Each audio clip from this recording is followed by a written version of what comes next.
Hey, we're back. It's the Corpsepaint Show. Hi, Lily. Hi, how are you, Satan? Man, I'm great. I'm great. Good. Look, this is my little rant for the moment. So, we know history is the context for the moment we're in, and so you shake your moral compass and decide where you stand right now at this important, crux in our history, and watch for efforts to suppress the vote. Please, all of us as Americans need to watch for that, such as eliminating overtime for postal workers, to where there's a backlog in the postal industry, and then things cannot be mailed. Right. And so whenever a regime is trying to prevent people from voting, huge red flag. Anyways, that's it. Welcome to the Corpsepaint Show. We got Mitch MCLEOD.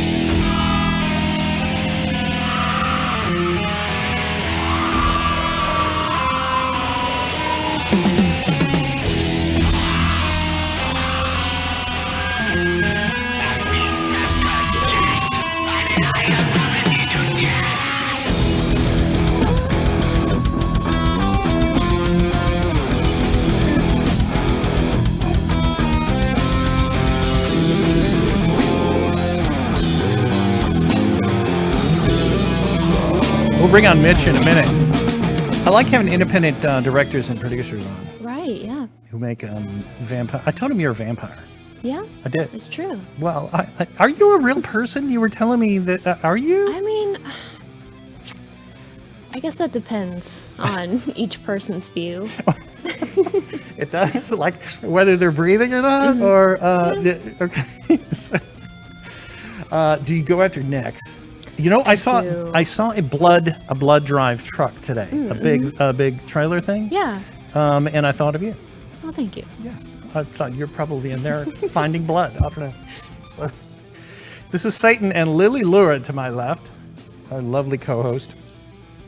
We need to bring on Mitch, don't we? We do, yes. So he's a badass. He's already directed a great film that won a lot of awards called Silhouette. Oh, fantastic. Hey, Mitch. Hello. How's it going? Good to see you, man. Hey, you too. It's good to be back. Yes, back on the Corpsepaint Show. I remember seeing your film Silhouette at Texas Theater, and what a rockin' night that was. And it was fun. Yes, you were there. The lead actress was there, and but then I've noticed since then there's a whole bunch of awards attached to your film now. So, like, what can you bring me up to date on everything that this film has won? Yeah. So, God, I don't even. Let's see. We've done several festivals. I guess that the last time I was on here, we hadn't really started the festival route yet, but we kind of debuted on that route with Barebones Film Festival, which was one that I was just super excited to be a part of because ever since I had started out in the independent world doing these films, I'd always heard Barebones.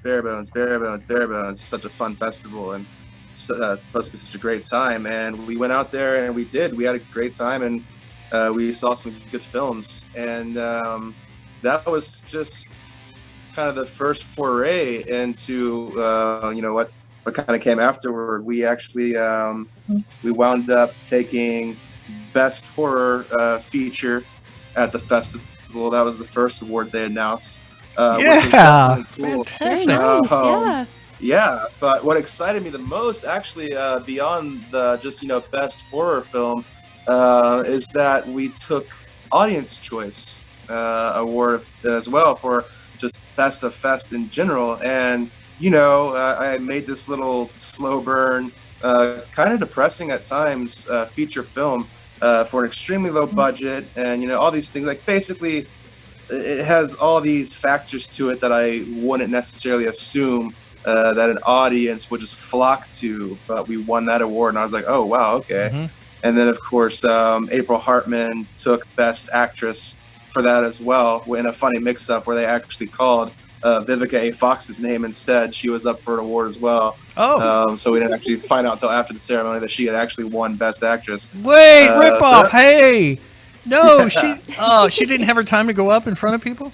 yeah, no, it was actually very unfortunate because, of all the awards that we could have won, anytime we go to a festival, she gives such an amazing performance in this film that, regardless of what we do or do not win, I always assume that she's going to take home an award. So that was actually the least surprising award. So we had some of the cast there, and we had some friends there as well. And, one of them had her phone up, and she was actually ready to record the moment when April won. And they called out Vivica A. Fox.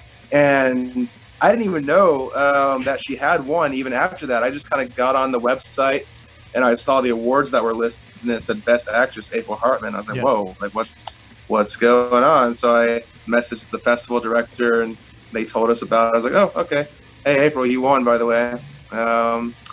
So that was fun. That was our first experience with the festival with this particular film and winning the awards. And then we, of course, went to, I think my favorite festival that we did after that was Freak Show Horror Film Festival out in Orlando.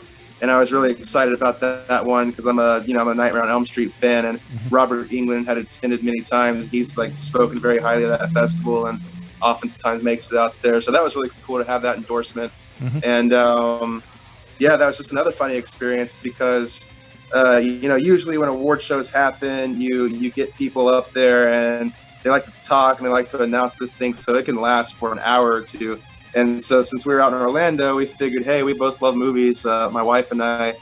And so we went to Universal Studios out there. We hung out there for a while. And then it's like, oh, hey, we have to get back. The awards ceremony is going to start soon.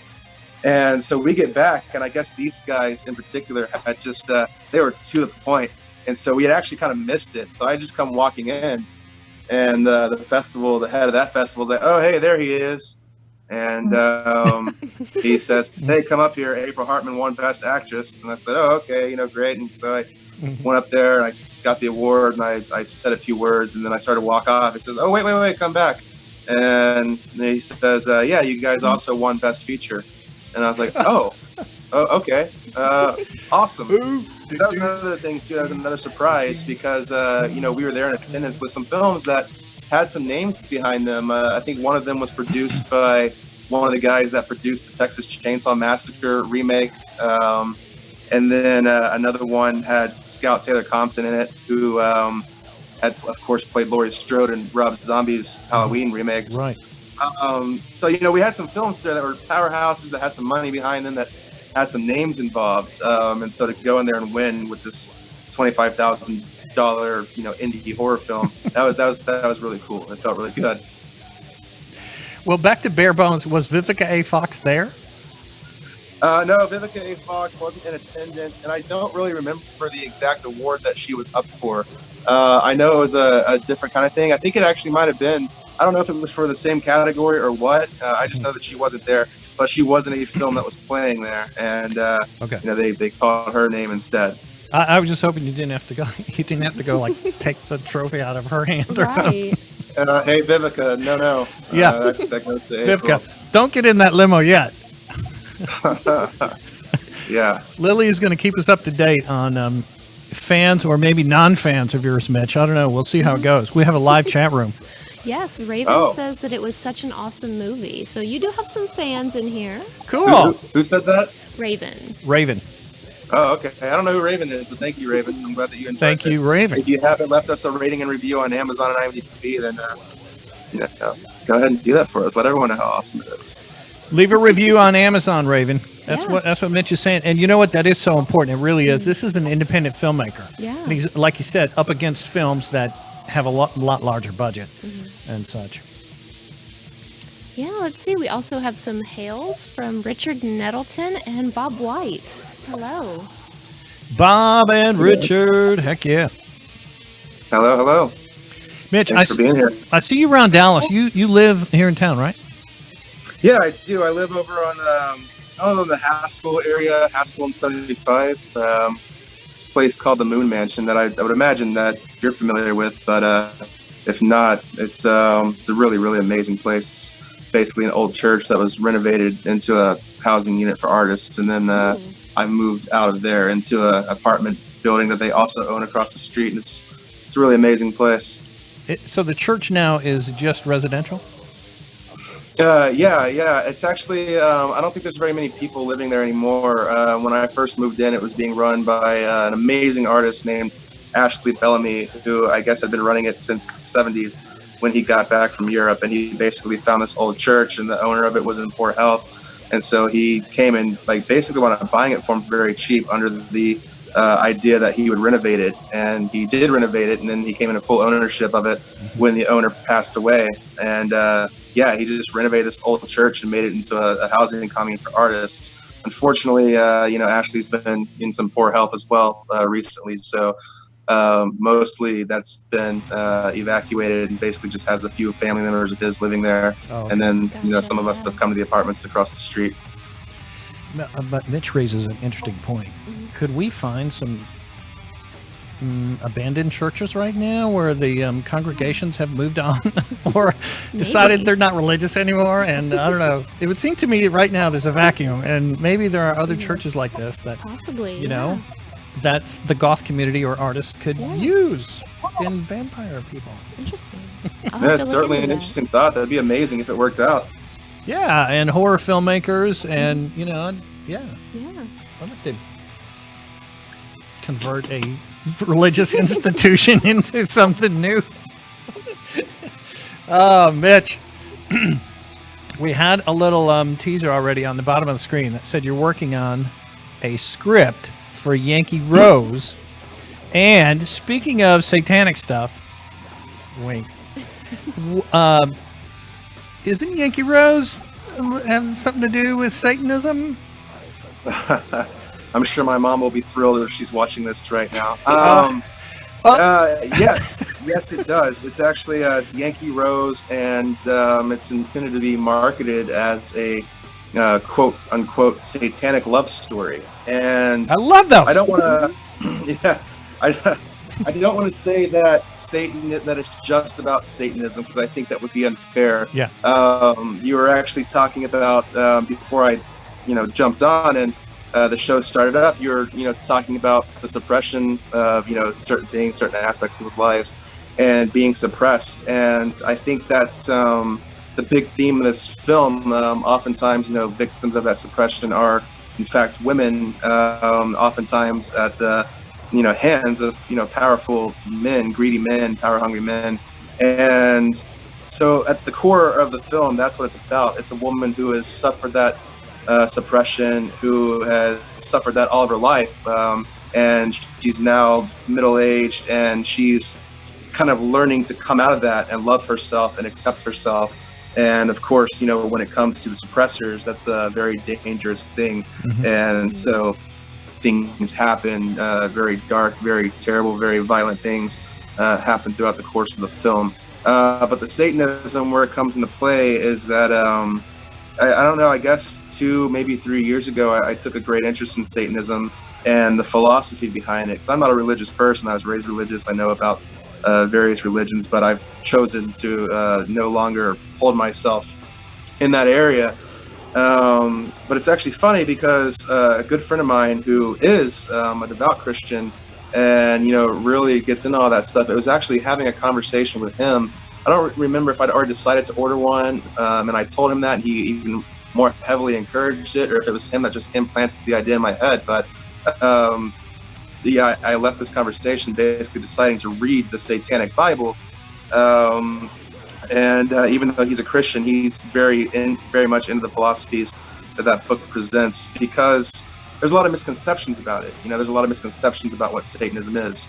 It's this evil thing where, people in hoods and cloaks get together and they sacrifice animals and babies and drink their blood and things like that. And that's what certain religious sects would have you believe that Satanism is. But, as you know, at the end of the day, at the core of Satanism anyway, it's mostly just about self-acceptance and self-love and living a life according to you, according to what makes you happy, what you want to do, as long as those actions that you're partaking in aren't negatively affecting those around you.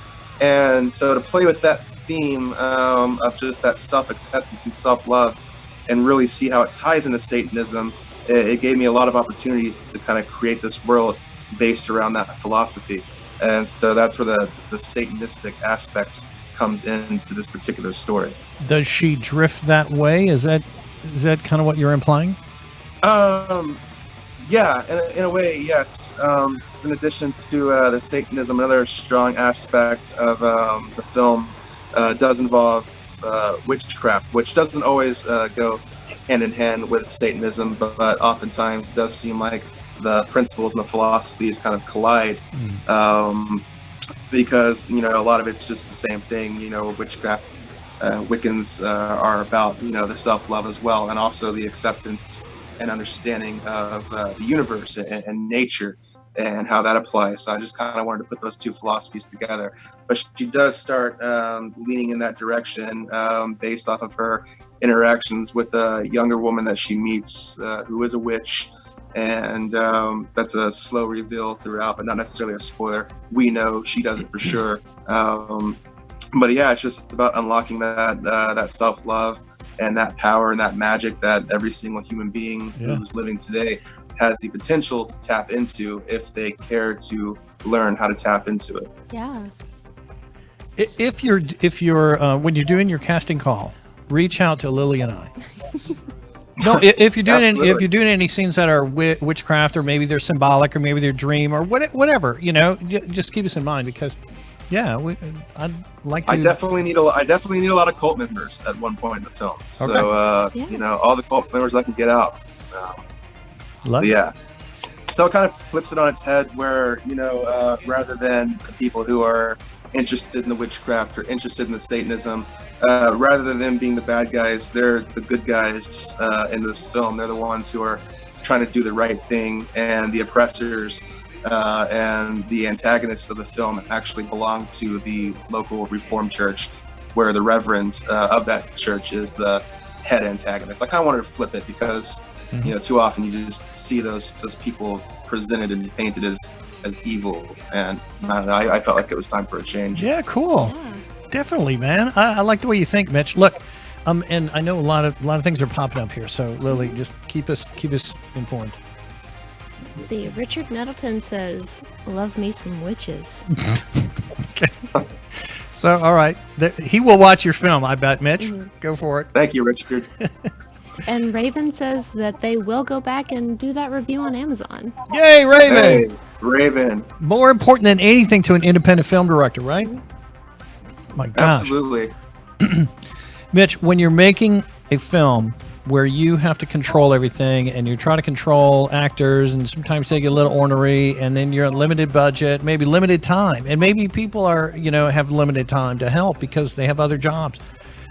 Man, I mean, what is the emotional roller coaster really of making a full-length independent film? Oh man, it's insane, and that's just for me personally.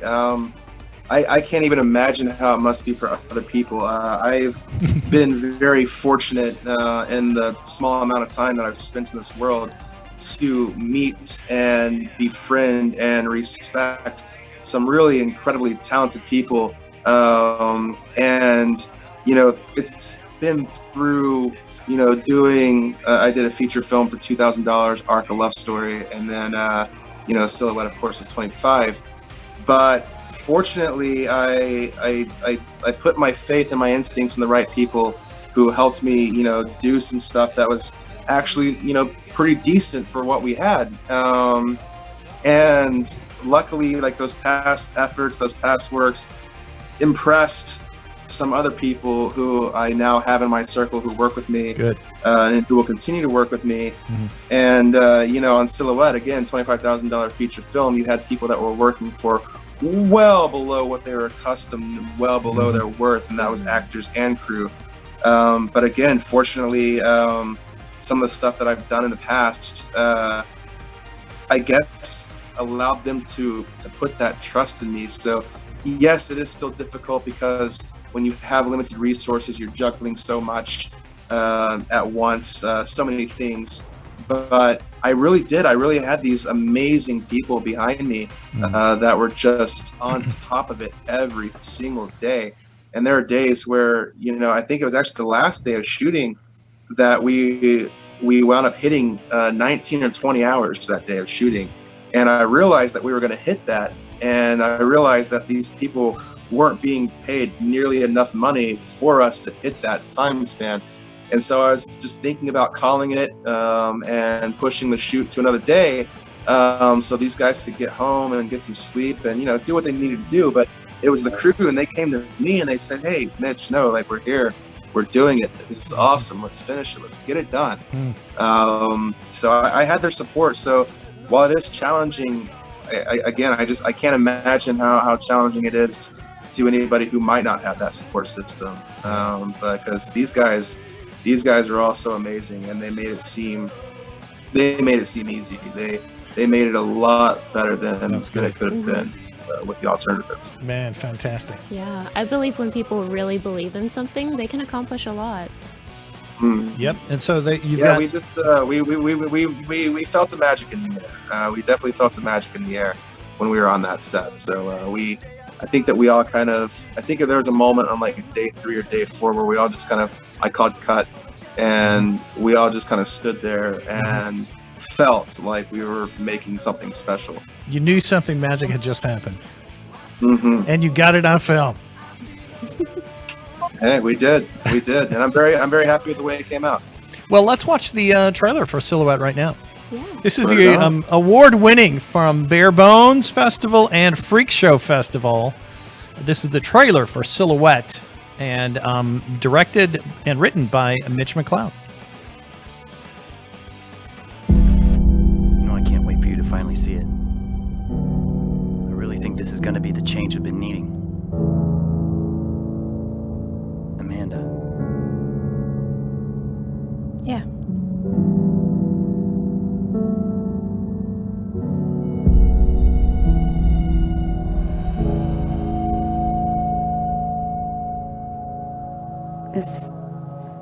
This all belonged to someone else. None of this is ours. Sweetie, this is what I was talking about. A fresh start. A new life. I mean, a second chance. This is it. It's all right here, right in front of us. I'm gonna be happy here, okay? I promise. I believe you.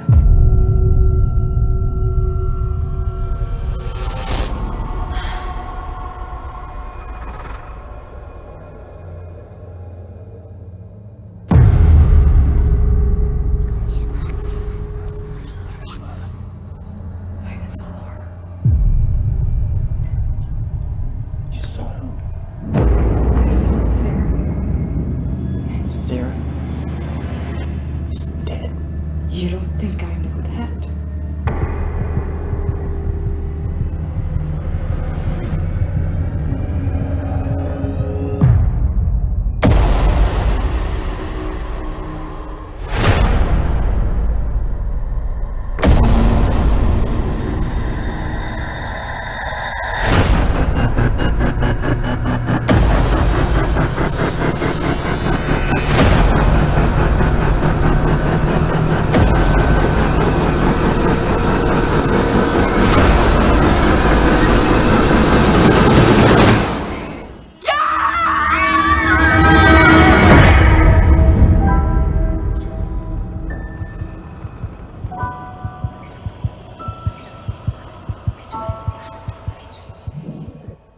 Kind of heavy, right, Lily? A little bit, yeah. Imagine seeing that in a theater too. Right? I mean, everyone was like so silent, like, and then it was that's an experience, man.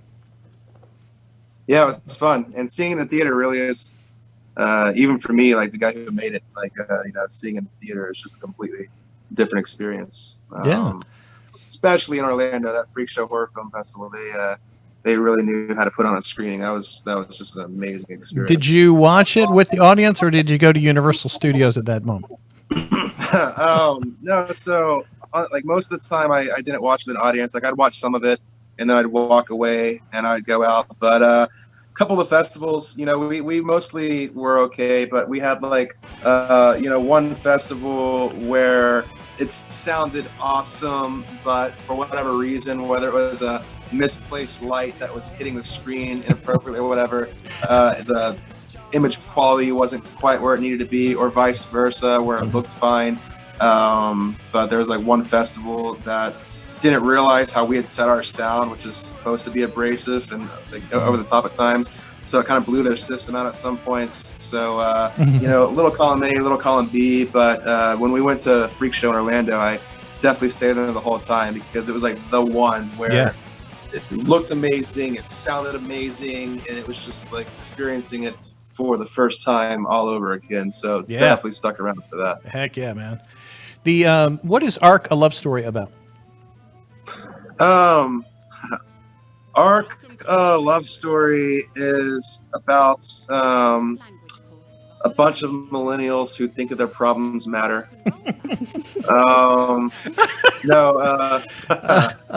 Okay. Arc a Love Story is a film about a man whose girlfriend leaves him suddenly. And throughout the course of the film, he grows to suspect that the girl in question who left him has been engaged in an affair with his best friend since childhood. Okay. And so because of that, it sets into motion a plan by him to seduce and sleep with said friend's wife in order to get back at him. Well, yeah. Yeah. Happy story. It's very pleasant. Yeah. Do you mind if we show the trailer for Arc a Love Story? Yeah, go ahead. I love Please this do. trailer, man. This is now is this one also easily available on VOD? No, actually. I think that it was up on Amazon Prime at one point. Maybe we'll get into it on the show. Maybe we won't, as to why it's not anymore, but you can no longer find it there.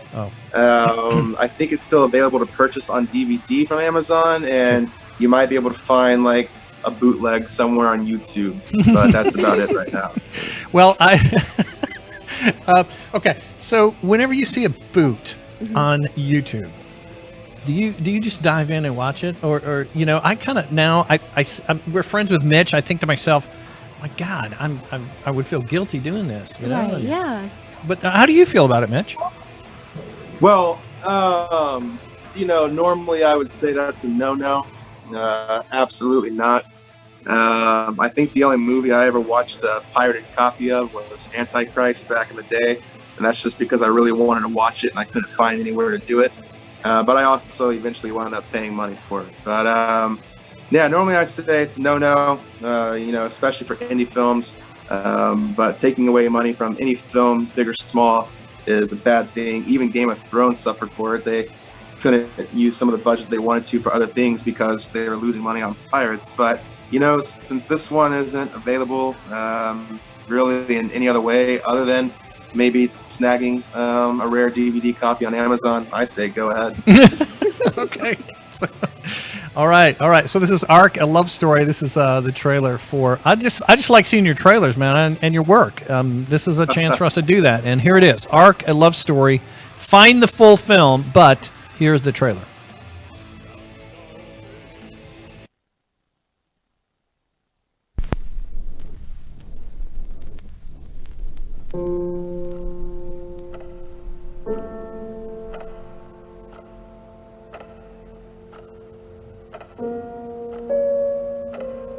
I have to ask you something, and I need you to be honest with me.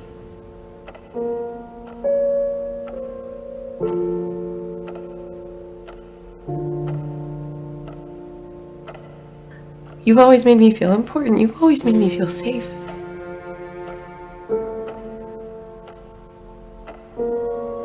Because things don't seem to be the way they used to.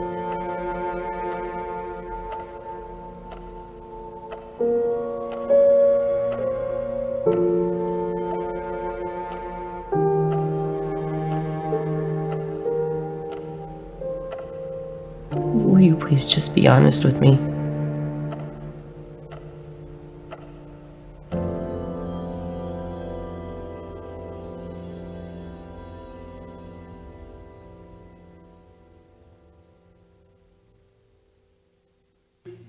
We're here with Mitch McLeod, director of Arc Love Story and Silhouette and the upcoming Yankee Rose. I like watching his work. I do. I do as well. It looks good. It sounds good. And, I think Mitch understands the importance of audio too, man. So key. Too many filmmakers don't. Too many don't. They get a cheap microphone or something, and then you can just tell. You can just tell. Good job, Mitch. Thank you. So Yankee Rose, is, kind of the time frame. First off, look, we're under quarantine, lockdown, partial lockdown. Is this when you kind of put pen to paper and realize I got to get creative? I'm writing this. Well, Yankee Rose was actually written before. Before this all happened, and I guess to this day, I still make some tweaks on it here or there, but for the most part, and of course, I've gone on, I've revisited it since, and there's a couple small little changes I want to make, but for the most part, the script existed, I think, where it needed to exist before lockdown happened. So the creative part right now is just figuring out how exactly to get it made. Yeah. Because productions aren't really happening right now. And then, we've had some opportunities to do it that have since passed because of this current scenario. So we'll see what happens. I'm still, looking at potentially making it in January if I can. But yeah, we're just in a really weird situation right now. No one really knows what's going to happen. I'd like to think that, by January, things will have improved and productions will be picking back up. And we'll be returning to a semi-normal way of life, but 50% of the population doesn't even want to wear a mask. So we'll see how that goes. What's up with that? Right? It's just you were talking about Satanism earlier, and really about it being, hey, be true to yourself, but it's an ethical religion as well.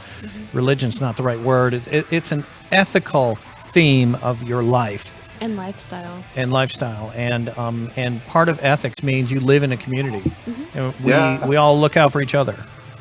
Well, that's the thing, is again, throughout its existence, people have wanted to deem Satanism as this evil thing, and people have gone to pretend that Christianity is this special and beautiful and pure thing, and yet I would bet a lot of money and a lot of things on the idea that it's not the people who practice Satanism that are fighting about wearing masks to protect themselves and others. Very good point, sir. Yes, I think you're on point. Mitch, thank you very much for spending time with us, man. Hey, thanks for having me back. It's always great. I saw a comment in there that said support independent horror. Support independent films, independent art, and independent filmmakers. One homegrown right here in Dallas, Mitch McLeod. His films have won all these awards. And now I'm excited about Yankee Rose and the story you're describing. Too. So, that's actually that's the most excited I've ever been to make a film. I'm really, really happy with Yankee Rose. I'm really, really excited to make Yankee Rose. I think it's a story that hasn't been told yet in the way that it's being told. That's very hard to do, to be original. But I don't think the story's been told. And I've looked at the stuff in the past that I've written and that I've made, and I've been happy with it. But I think this is maybe the first time in my life that I've written something and thought to myself, this is good. This is it. This is exactly where and what it needs to be. So I am so excited to make this film happen when that opportunity does come to make it happen. Mitch, what's the life lesson there for other filmmakers then? The life lesson? I don't know if any filmmaker in the world would benefit from me giving a life lesson, but if I was going to give one, I guess in regard to what I just said, the first thing that I've looked at and said yes is that 9 times out of 10 you're going to look at something and you're going to realize that it has its flaws, because it always will. Everything has its flaws. Even some of the most perfect movies ever made, if you really break them down and analyze them, you'll find flaws. so it's just determining what flaws matter and what flaws you can live with. Because if you never step outside to make something because you think that it's not ready to go right here, or it's not ready to go right here, or that it's not perfect in every single way, then you will exhaust so much time and energy on that fear that you'll never actually get the thing made. And especially as artists, I think most of us, we're our own toughest critics. So nothing you, the artist, ever does will be good enough to you, the artist.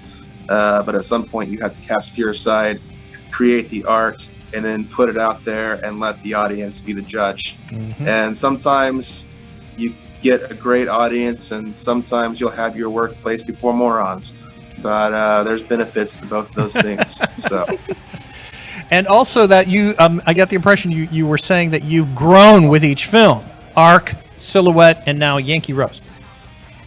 Yeah, I think so. Because again, Arc was made for a budget of $2,000, which was basically just feeding people and relying on favors. And so you figure out how to maneuver past that, and then having a $25,000 budget allows for more crew and things that lacking on a $2,000 budget that would be there that you're lacking on. But you've replaced them, you've made them happen, but you're still only working on such a small budget that you still have to find the ways to get creative. And but yeah, when you work with almost nothing, it forces you to put your head together with somebody else, to be creative, and also to listen. I think that's actually, I would take it back and say the life lesson that I would have, especially for anybody starting out, is to be open to other ideas. Because there's a lot of people, and this is an ego-based industry, and a lot of people rising up and coming up, they want to be responsible for everything, and they want everything to be their idea, and they should want that, and you should strive for that. But sometimes somebody will come to you with something, and it might be something that you've never thought of before, and it might work. And I think that you should really be open for that input, for that collaborative nature. Because even if 90% of the things that happen on a film are because of you and because of your ideas, that there's still 10%. And that 10% in a film is a lot. And that 10% can be very, very, very beautiful. Important, it adds so much more to the film. So be open to ideas outside of your own, because if you're not, I love it. Mitch, this has been a very inspiring conversation. That is good. That is Mitch, Cast Fear Aside McLeod. Cast Fear Aside McLeod. I like it. Thank you, Satan. That's your phrase, my friend. That's your phrase. All right. Mitch, always a pleasure, man, to spend time with you. Very inspiring, and appreciate you. Lily and I both say thanks for carving out time for us on a Sunday. Yeah, absolutely. Absolutely. Again, thanks for having me. Yep. Yeah. We'll be in touch, and you be in touch with us. Remember, casting calls for Yankee Rose. Absolutely. Take care, Mitch.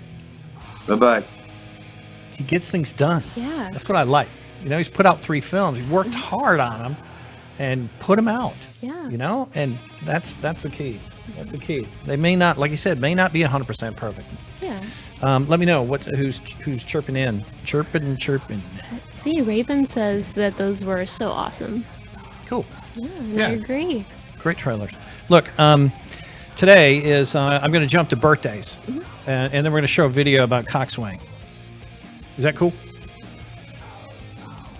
Yeah. All right. Good. Again, just want to make sure Jason, who takes care of us, is fine with that. So today is the birthday of Taylor Momsen. Oh, yeah. Yeah. And I've seen her live on stage a couple of times. Ooh.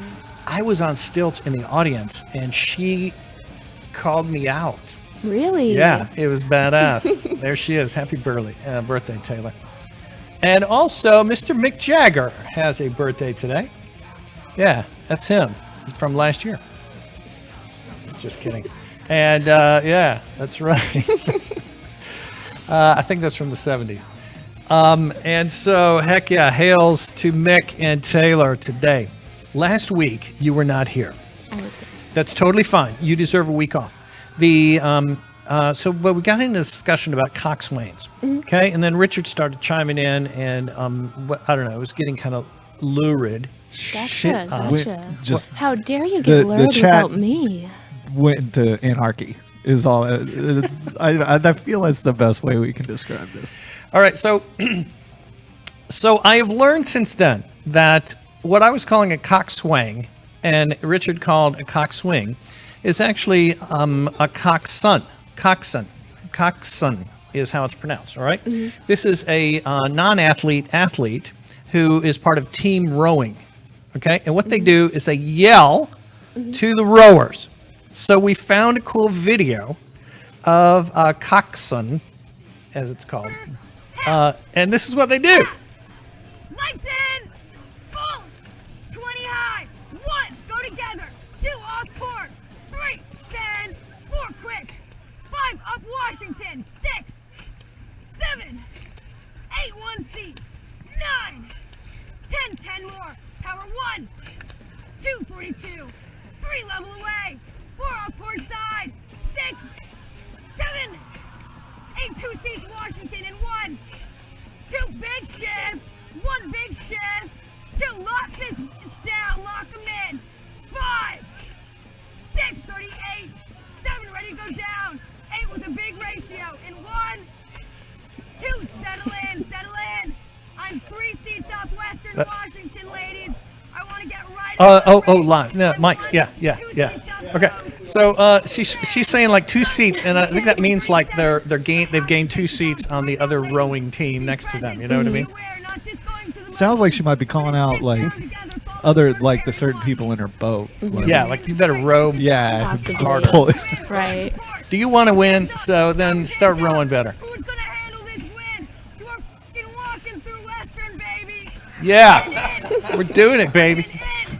Olivia, I'm It's like having a cheerleader. This is right in to front me. of you. This is sexually exciting. It is. Just watching this video, it is. Look at this. I don't know. There's something very fluid about it. I think this girl in front is like laughing at her. So basically, a coxswain is a big freaking cheerleader who just keeps them pumped up to the end and tells them how far or close they are to the boat next door, the boat beside them, right? It sounds like it's a mix between not only a cheerleader but the quarterback as well, because she's Right, calling it out yeah. to the team to stick on the same playbook and kind of stick together and keep rowing and calling out errors and telling them where they are and push harder. So it's like the cheerleader and the quarterback all in one. So the coxswain, cheerleader, quarterback, and also she steers the boat as well, because all the She's doing rowers. with the rudder then. Is like a rudder on the boat? No, No? but no, there's no rudder. Okay? There's no rudder? But all of the Okay. rowers have their back to the direction they're going, and she tells them if you row harder on this Yeah. side, then the boat, steer. It'll steer a different. Yeah, that makes sense. It's like a kayak then. Yeah. Yeah, okay. So there you go, team rowing, and we discovered, we talked about coxswain last week. Richard but- says he makes one damn spelling mistake. and gets, and we find That's out not her at all video. the truth. That because video is it was- dedicated to Richard right there. It was that started it, and then it just went a whole different direction. And I only know this because I had your job of keeping track of the chat last week. Yeah, so Jason was. So, yeah. Gotcha, yeah. At one point, I was just like, they're talking nonsense, so I don't know what to do. Yeah, Richard also says keep the cock swinging and stay strong. Whoa! Okay, but for the record, proper pronunciation is coxswain. Coxswain. That's good information to know. So she was the coxswain on the rowing team boat there, and doesn't row, just yells, and gives direction and inspiration and hopefully energy and pumps them up, right? Gotcha. So kind of like the little angry motivational devil you have on your shoulder, right? Yes. Lily is mad that we got lured last week without her. I am. I'm upset. Richard, yeah. So we need to get more lured this week with her. Is that? I went to this festival yesterday and today. The Texas Haunters Convention? Yes. Yes. And you know what? I was very impressed because there was a lot of space. There was no crowding. And good. 100% mask compliance. Good. 100%. And they take your temperature before you even enter the building. Oh, that's fantastic. Yeah. Yeah. Yeah, and a good price too, and a lot of great vendors, and they also had classes as well, informative. And I don't know, I think they're showing this is kind of the way to do it. I was, really impressed. Good job, Brandon. You put that on yesterday and today. Yesterday and today. So I found this cool video. Did we talk about Liquid Death yet? So Jason had found this new ad they have out. Ooh. It's like on the side of a building. Interesting. As soon as I drank from a can, I could feel the rage of liquid death as it mercilessly and violently slaughtered my thirst. That is beautiful. Isn't it? So let's review. Merciless, violent, and slaughter. That's our kind of drink. Yeah. Cheers Is there to you. really any other way to do it? Slaughter your But thirst. thanks, Zach. If that's who said that, 5 stars. Thanks, Zach. Oh, yeah. Oh, okay. It looks like a review or something. Gotcha. I don't know. Zach So, Lippold. yeah, I thought it was interesting. Any other lurid comments? Let's see. Gabby says that you look dark and dapper as fuck today, Satan. Well, thank you, Gabby. You. Gabby, I found a cool video. It's very inspirational that we want to play for you. And it's my title of this is "Why Can't We Have Fun Like They Do in Russia?" I don't know. My Is that a contention. rhetorical question? Yeah, no, Okay. no. So look, I think that in other countries we can learn a lot from them, and also they know how to have a lot more fun than us sometimes. Okay, and this is an example. Okay, they pull a lady from the audience, and I want you to see what happens at this concert on this. It looks like an opera stage in some cool theater somewhere in Russia. Ooh. Yeah.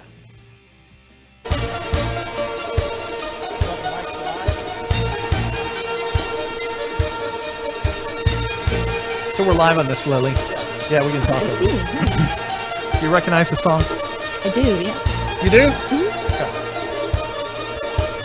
Пойдемте. Он все... Дирижер вам все объяснит. Надо играть будет по его команде. Просто раз, ничего не нажимаем. Здесь просто пальчиками. Все просто. Так, это весьма.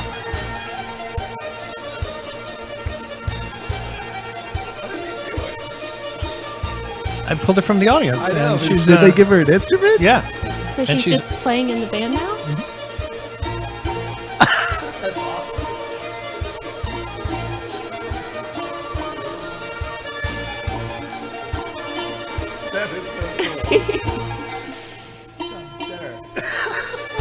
I love that. Right? That is the coolest thing. And the conductor's like right there the whole time. It gets better.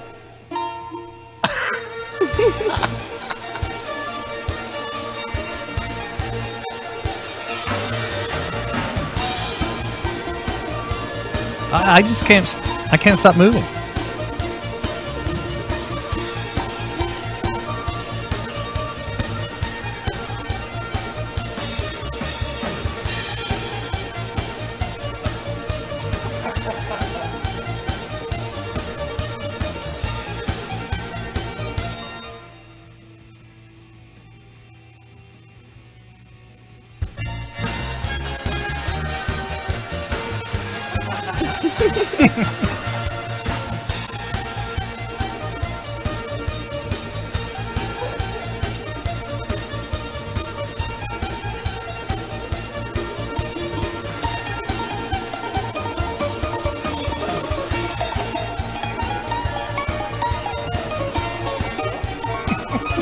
He's just jamming.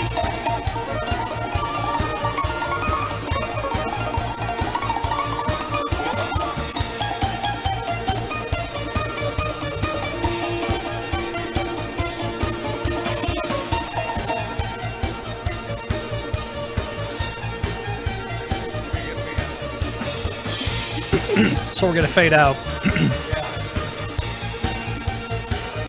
That was really cool. Go find the video if you want to see the rest Yeah. of it. That's pretty cool. Right. I don't know what it's called, but something in Russian.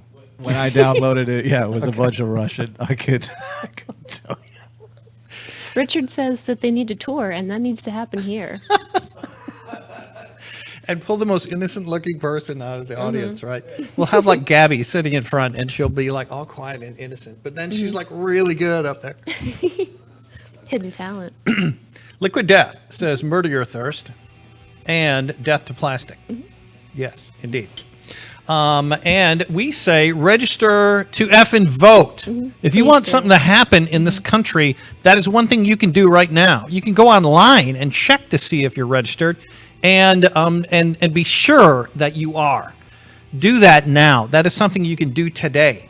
Wear a mask, and also a heads up that I'm going to be interviewing East Bay Ray from the Dead Kennedys Tuesday on Deep Ellum Radio. Very nice. That's at 6 o'clock. Yeah, cool. He's got a new band called The Killer Smiles. Yeah.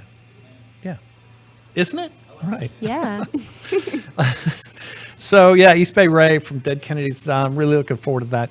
We say thank you very much to Mitch McLeod and also Little Spark Films, who make all of our graphics. Jason absolutely. Stark from Stark Enterprises, who takes care of us on the board. Lily Lurid. We put up there that they can find you on Instagram at The Norse Lily. Yes. And Absolutely. your following is growing. It is. Yeah, and I'm also very thankful. yeah, and we should mention OnlyFans is also an avenue that you use. Yes, this is true. It's very cool. I like adult themes. Don't we all? Any last comments? We've got just a second. Let's see. Raven says that they don't know if they want to be hugged by Lily or Satan. Do they have to choose? No, group hug. Yeah. When we can have people back, we should have like an audience here, shouldn't we? Yeah, that would be nice. Like some TV shows do. We need that. What else? I request a curtain if that's the case. Ooh, Wrap it around me. you know what happens. Let's back see. there. Raven says that they are so excited. We're getting excited. I love when people get excited watching this show. Yeah, and Richard says, all hail Little Spark Films. Yes, indeed. Yeah, we got to go. All right, thank you, guys. We're going to be back next week with a great show, Sunday at 6 every time with Lily Lurid and Satan. Adios. We want you to elevate your life by going underground. By that we mean supporting independent art, independent music, independent print, independent movies.